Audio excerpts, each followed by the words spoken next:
arrestada el 10 de julio. Todo comenzó cuando un agente la detuvo por cambiar de carril sin señalar, pero la situación escaló y Bland terminó arrestada cuando cuestionó el por qué se tenía que bajar de su auto por una simple infracción de tránsito.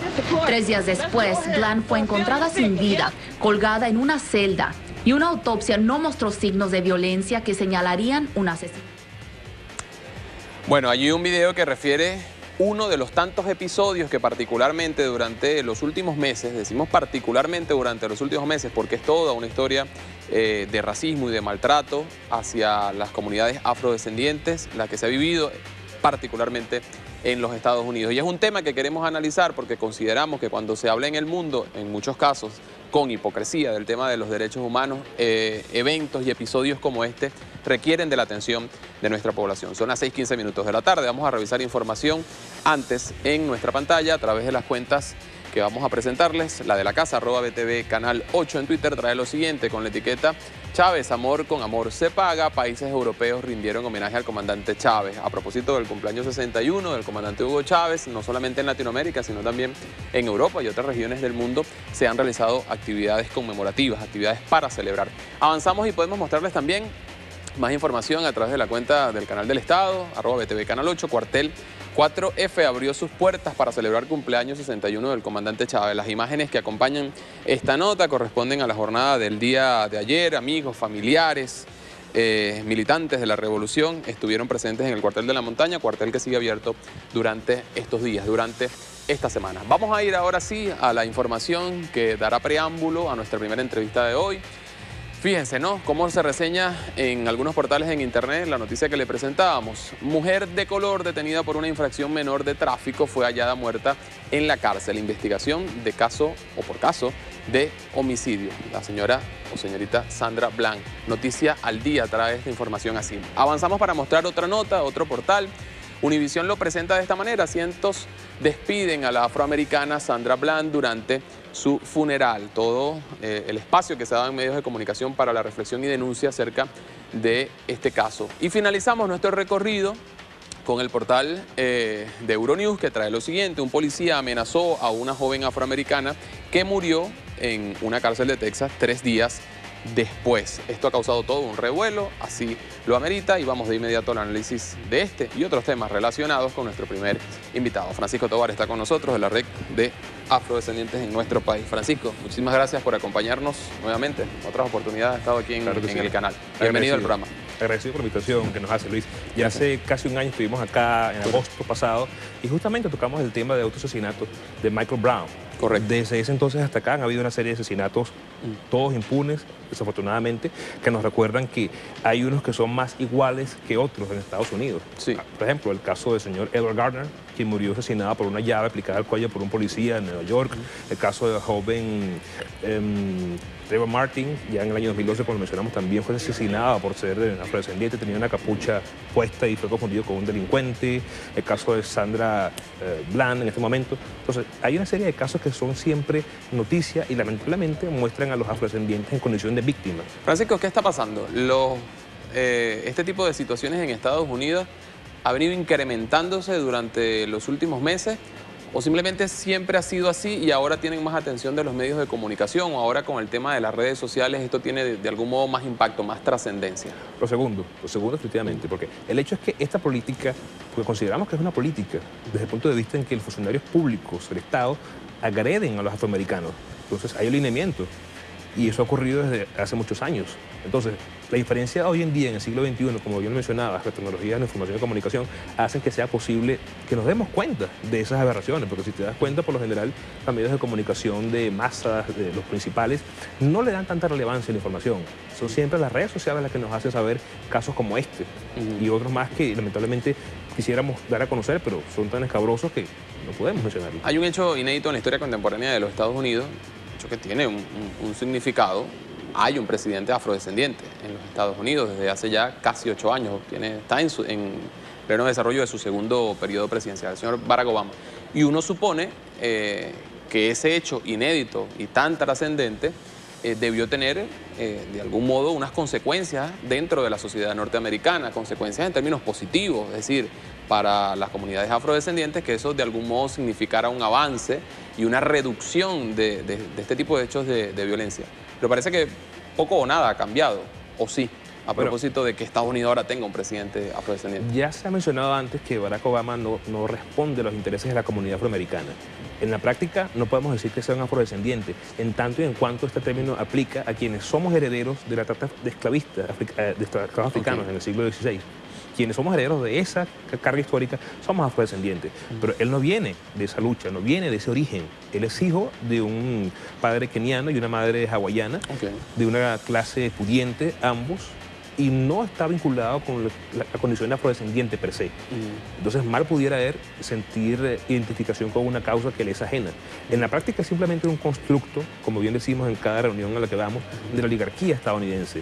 Un constructo que tiene una cara afroamericana porque justamente el momento histórico así lo requería y era fácil para venderlo como un producto de mercadeo a las masas. Pero en la práctica su política, su orientación, su identidad no tiene nada que ver con los afrodescendientes. Grandes luchas de los afrodescendientes en Estados Unidos, podemos mencionar grandes personajes, uno de ellos, tal vez el más icónico, Martin Luther King. Indudablemente. Indudablemente permitieron, gracias a su lucha, o digamos, abrieron camino, gracias a su lucha, a escenarios, digamos, de mayor resguardo en términos de derechos humanos de las comunidades afrodescendientes.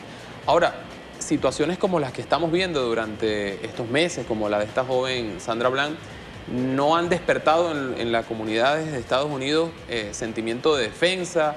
Es decir, las movilizaciones, ¿cómo tú las evalúas? ¿Cómo valoras la reacción de la sociedad norteamericana frente a todo esto? Porque, bueno, una cosa es valorar la conducta del presidente, que tú la has descrito, y otra es cómo la gente reacciona frente a situaciones aberrantes, ¿no? Buena pregunta. Ciertamente han habido movimientos multitudinarios, pero han sido invisibilizados. Sí han habido movimientos. De hecho, la despedida que mencionabas de Sandra Bland fue apoteósica, multitudinaria y no fue reseñada con justicia por los medios de comunicación. Entonces, hay una inquietud popular, hay un fervor y sigue siendo invisibilizado por aquello de controlar a las masas, de control de la población. ¿Qué pasa si se masifica, como ocurrió en los años 60, este tipo de expresiones populares? ¿Qué pasaría? Una buena pregunta también hacerse eso. Claro. El hecho es que sí están dándose estas manifestaciones, se dieron en Nueva York en el caso del señor Edward Garner, el policía Daniel Pantaleo fue absuelto, entonces eso generó en Nueva York, en la capital, un problema de orden público que también fue invisibilizado. Así que no es que no haya una respuesta popular, es que está siendo invisibilizada por medios de comunicación. Ahora que mencionamos a Martin Luther King, la lucha pasó del terreno simplemente, digamos, de una reivindicación social, de una reivindicación de derechos, a tener consecuencias políticas, es decir, a generar mecanismos políticos para la defensa de las distintas comunidades. Existen hoy ese tipo de iniciativas en Estados Unidos, es decir, hay propuestas sobre la mesa, hay ideas, hay debate acerca de qué hacer frente a lo que está sucediendo, más allá de que pueda haber una indignación, ¿no? Indudablemente, hay iniciativas importantes en ese sentido a nivel del Congreso, a nivel del Senado. Sin embargo, más pueden las tendencias oligárquicas, más pueden las tendencias ultraderechas que las reivindicaciones sociales. Eso se ha demostrado en varias oportunidades. Hoy por hoy creemos que no puede haber una lucha social que no involucre lo político, porque lamentablemente las soluciones a estos problemas son soluciones políticas que implican la aprobación de leyes, el impulso de medidas de protección, el impulso de construcción de instituciones e instancias. Así que no se puede divorciar la lucha social de lo político. Y en Estados Unidos se comprende eso muy bien. Hay madurez en la sociedad afroamericana, hay mucha madurez, hasta el punto de que hay iniciativas solicitando que el trato sea igualitario y que se respeten los derechos humanos. Y eso justamente nos lleva también a nuestro caso venezolano, que bien quisiéramos hacer unos breves anuncios, una breve información. Sí, vamos a aprovechar la oportunidad. Estábamos allí viendo algunas de las imágenes. Tú mencionabas el tema de cómo se ha intentado invisibilizar las reacciones populares frente a esto, y esto son informaciones o, digamos, imágenes que corresponden a esto, que es una noticia muy lamentable, evidentemente, el asesinato de Sandra Bland, algunas de las personas que han asistido a los actos fúnebres. Ahí está la imagen de la joven asesinada, ¿no? Vamos a dar pie a eso también, porque cuando hablamos y reflexionamos, analizamos el tema de la situación de los derechos humanos y el trato de comunidades afrodescendientes en Estados Unidos, evidentemente también tenemos que hablar, por supuesto, de nuestro país. Hay cosas muy positivas y hay otras en las cuales hay mucho por avanzar todavía, ¿no? Indudablemente. Algo que nos ha llenado mucho de indignación ha sido planteamiento con respecto a la propuesta de Plan Nacional de Derechos Humanos 2015-2019. Ok, vamos a verla ya. Este plan, como otras iniciativas hasta la fecha, nos ha invisibilizado Este es un documento preliminar que entendemos se hizo para la consulta pública. Sin embargo, estamos siendo excluidos en sus planteamientos. Un documento de 65 páginas. Este es el planteamiento que ha hecho el Ejecutivo Nacional. Así es. Y que está siendo discutido. Y no se sienten involucrados dentro del mismo ustedes. No estamos siendo visibilizados como un sector de la población, que de hecho el sector mayoritario somos nosotros. Se mencionan a los hermanos indígenas, a los adultos mayores, personas con discapacidad, de quienes por supuesto reconocemos y reivindicamos, pero se nos invisibiliza nuevamente. No hay ni una sola mención en 70 páginas casi de ese documento en la cual se habla de los afrodescendientes. Y eso nos hace sentir preocupación, porque ya ha ocurrido antes en otras iniciativas como esta a nivel jurídico en las cuales se nos invisibiliza. Y ha sido una práctica consuetudinaria, ha ocurrido en toda la historia. Hemos sido invisibilizados por la historiografía, por la política, por las artes, por la cultura, y ahora, en tiempos de revolución, no podemos aceptar que eso ocurra de esa manera. Claro. Así que queremos hacer un llamado a... En todo caso es un debate, ¿no? Están ustedes todavía en la oportunidad de plantear la incorporación de lo que consideren justo estar dentro de... Indudablemente, pero el hecho de que se haga una propuesta en la cual no estemos de entrada visibilizados, y sí, otros grupos considerados vulnerables, nos hace sentir preocupación e indignación. Hacemos un llamado al encargado de la Comisión Nacional de Derechos Humanos, el señor Larry de Boe, que por favor se aboque a este particular y que nos reconozca públicamente, así como el defensor Tarek William Saab, que lamentablemente no hemos escuchado mucho en su discurso la mención a nuestra causa, más allá de algunas palabras en el caso negro primero, pero como sector importante del país, los afrodescendientes queremos ser visibilizados y considerados como seres humanos que lo somos, y no parecemos visibilizados ahí.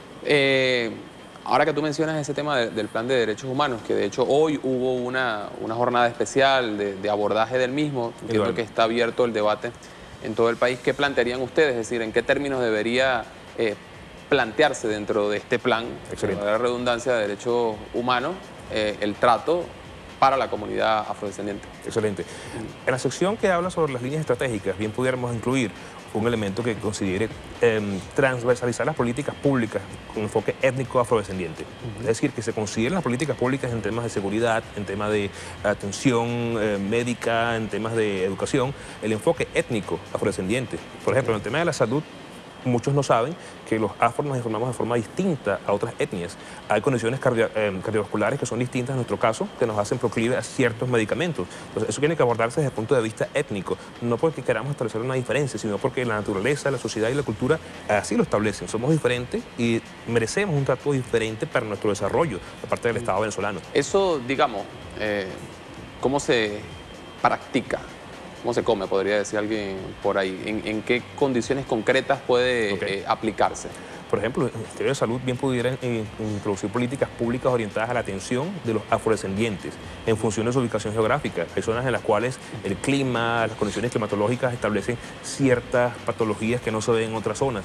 Hay comunidades afro en las cuales hay problemas de taras genéticas por la poca diversidad en el cruce de los genes que no se ven en otras comunidades.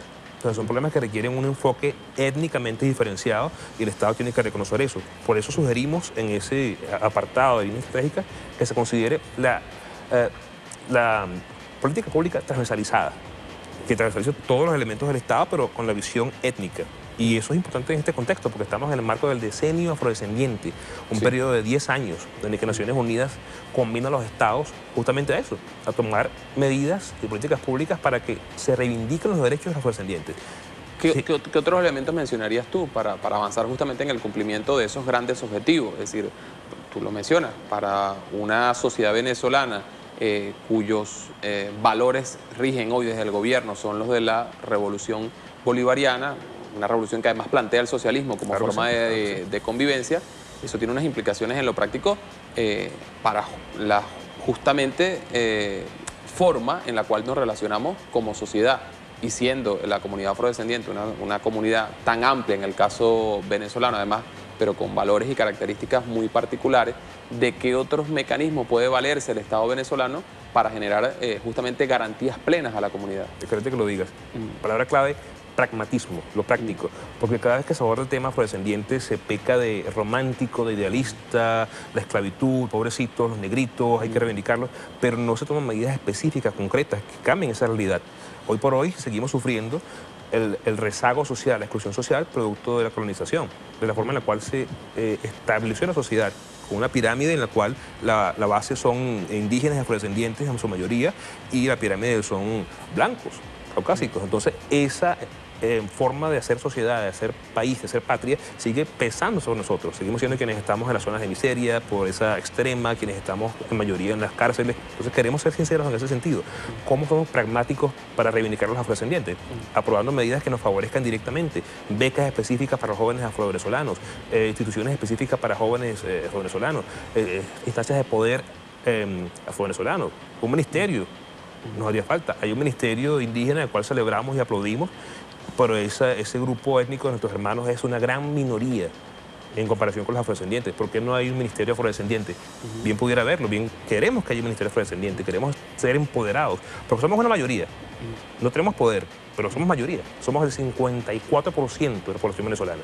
¿Cómo se explica eso? Quienes plantean, fíjate, Francisco, el tema es interesante, da para mucho más del tiempo Claro que realmente tenemos, pero hay quienes plantean frente a este tipo de debates, no solamente sobre el tema de los afrodescendientes, hay quienes incluso lo plantean sobre el tema de la mujer, sobre el tema de los indígenas, que el particularizar tanto, el segmentar tanto, termina generando divisiones que son innecesarias. Tú ahorita decías que no se trata de dividir, en absoluto. pero ¿cómo contraargumentar esa tesis que dice, oye, no tenemos por qué hacer grupos especiales y generar condiciones especiales porque lo que terminamos es generando situaciones adversas a una convivencia? Bueno, la diferenciación ya está dada por la sociedad, la naturaleza y la geografía. Simplemente estamos siendo consecuentes con esas diferencias. Por ejemplo, en función de la ubicación geográfica hay diferencias, en función de la sociedad hay diferencias, en función de las edades hay diferencias. ¿Qué debe hacer el Estado? Atender esas diferencias que ya existen de hecho y normarlas en el derecho. Estamos pidiendo eso, que se nos atiendan las diferencias que ya existen. No somos todos iguales. Eso es una gran falacia justamente que se creó para silenciar la lucha. Al decir todos somos iguales, somos un crisol de razas, una gran mezcla, estamos negando la individualidad y estamos diciendo una gran mentira porque no somos todos iguales. Si fuéramos así, estaríamos todos viviendo quizás en el este, todos manejando un Rolls Royce o todos comiendo 3 veces al día. ¿Ocurre eso con todos? No ocurre con todos. Así que la igualdad es una ficción. La única igualdad posible y deseable es ante la ley y ni siquiera esa igualdad existe. Para hacer un poco nuestro libertador Simón Bolívar, todos nacemos diferentes, la ley nos hará iguales. Exactamente. Bien, muchísimas gracias, Francisco, por habernos acompañado. Francisco Tobar, de la Red de Afrodescendientes de Venezuela. 6:31 minutos de la tarde. A todos ustedes invitarlos a hacer una pausa en este momento, pero al regreso tenemos un trabajo muy especial que ha preparado nuestro equipo de producción y que tiene que ver con la celebración el día de ayer, pero realmente durante toda esta semana de 61 años de nuestro comandante Hugo Chávez. Hacemos una pausa y ya venimos con más, como siempre, Hablando Sin Coba.